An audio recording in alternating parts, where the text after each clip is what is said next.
First, clamping the metal blank in place keeps it steady for accurate machining.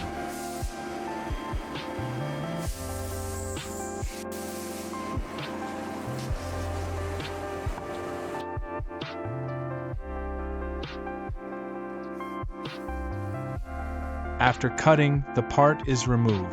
Simply rinse with an air gun.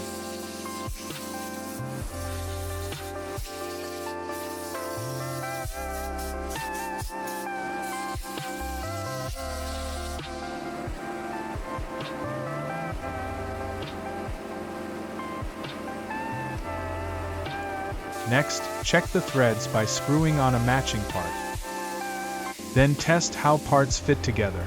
This helps catch any size or alignment issues early. Now, key dimensions are measured using digital tools.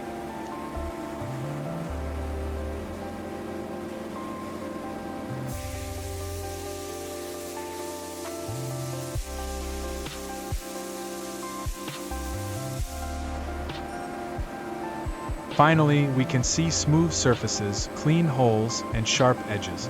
Every detail, from threads to surface finish, proves it's ready for real-world use.